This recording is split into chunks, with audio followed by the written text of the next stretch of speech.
Get ready to save some sloths from crazy danger. This is our review of Reckless Sloth.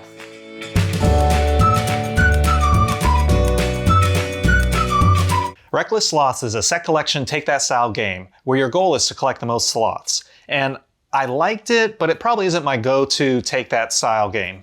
Reckless Sloths is similar to other games in this genre, but it's just not as fun. We'll tell you why after this quick how to play. At the start of the game, several sloths will be displayed in the center of the table alongside their danger cards. The danger cards will display icons that are needed to rescue those sloths. On each player's turn, they will draw one card and then play as many cards as they want. However, they can only rescue one sloth per turn. Players can also play power cards to attack the other players. The first player to save 8 sloths in a 2 to 3 player game, or 5 sloths in a 4 to 5 player game, wins.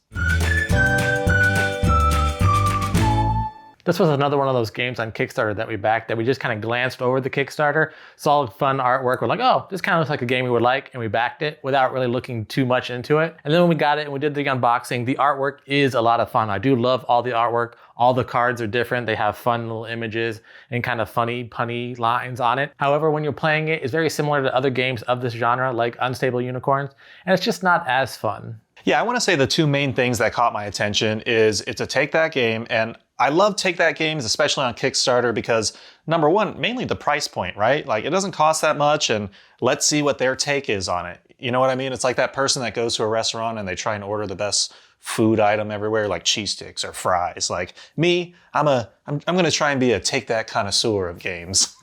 I do like the fact that there are two types of cards that are played in the center that you're going after for your set collection. You have your sloths, which will give you abilities, but then you also have the danger cards, which show the icons that you need to play in order to rescue the sloths. And because they're two separate cards, you can shuffle the deck and replay them, so it adds replayability. I do enjoy that mechanic. That's one of the things I really do like what they did with this, is have the danger cards and the sloths, but still at the end of the day, having those icons in your hand, being able to play it, and then matching them up with the certain powers of the sloth doesn't always work out evenly. The luck of the draw kind of can kill you in that respect, but I do like the idea of that mechanic. It creates a little bit of variety. You know, every time you see this one sloth, it doesn't always mean like you have to use a net or a balloon. However, you know, the bad side of it too is like, let's say there's a really good ability and you've got like one of the most common items that you only need to rescue it. So if another player got it, I would just be like, ugh, last time I played, I had to pay so many items for it, but you only got to play that?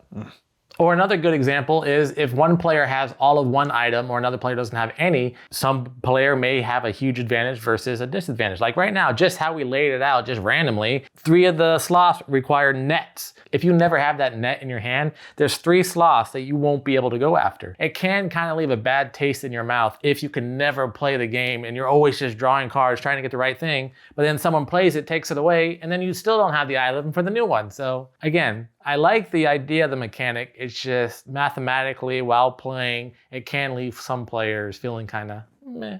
Each of these sloths are unique, so they all have a special ability. Number one, you gotta read everything. And number two, you kind of gotta keep up with what everyone has, what you have. Like, oh wait, you know, if he does that, I can do this. Or like, oh, if he, you know, maybe he's not paying attention. So, you know, you worry about things like that when you're playing these kinds of games where you gotta remember everything's ability and they're all different. Or if you want to attack someone with a power card and they have a sloth, well, you're not allowed to attack them or not allowed to play certain cards on them. You can play one type of power card, but not a different type of power card. And it's just a lot of things to keep in mind. And because they're all different, yes, it adds variety to the game, but also makes it more complicated to remember and know what's going on. Especially your first, second, third, fourth game, you're still, by the end, going, I still don't remember what everything does. I still don't remember who has what cards. And then we're stealing and passing them around and doing this, and where is everything? So it can get a little jumbled sometimes. Yeah, a 4 to 5 player game. Let's say each of us has 4 sloths, right? And then now I have one that says steal. I gotta go, okay, tell me what all your sloths do.